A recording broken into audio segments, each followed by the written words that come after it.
With just hours to go before the opening of the Winter Olympics in Vancouver, a pall has been cast on the event. A 21-year-old luger from Georgia died this afternoon when he flew off the track and crashed at an estimated 140 kilometers an hour. It happened during a test run in Whistler, BC. At an emotional news conference just a few moments ago, representatives of the International Olympic Committee said an investigation is already underway. With the latest, here's Tom Harrington in Whistler. Tom, can you tell us anything more about how this tragic accident occurred?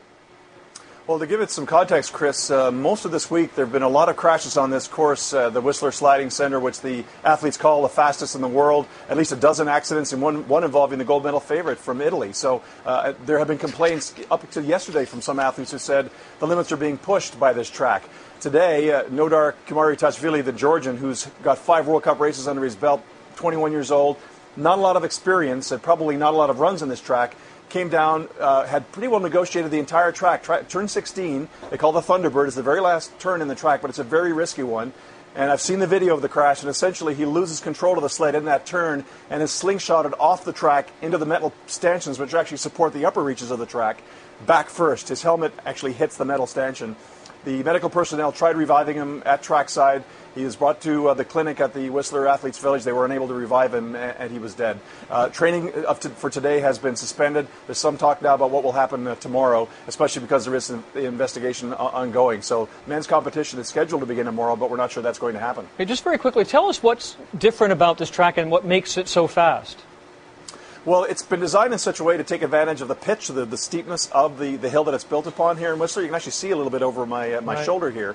And it's been designed in such a way, most tracks obviously build speed throughout till the bottom where you're going your fastest, but most of the athletes describe it as a crazy ride all the way down. A number of really tricky, unusual turns. One turn is called 50-50.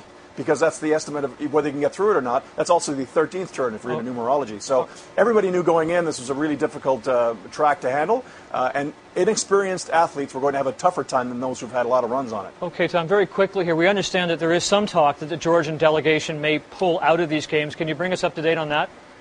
The Georgian team, Chris, is really quite small, and the head of their delegation said today they're considering pulling out. There's no word yet from that. Jacques Rogue of the IOC in his news conference has said he hasn't been officially informed. He has spoken to the president of Georgia about this incident. It's not clear whether they'll stay, and again, whether they will have the conditions, proper conditions, and whether the athletes are frankly going to be the same frame of mind to even compete tomorrow. I'm following some of them on Twitter, some of the Canadians, and they're in shock. And I think anybody getting on a sled on that track tomorrow is going to be a little bit nervous.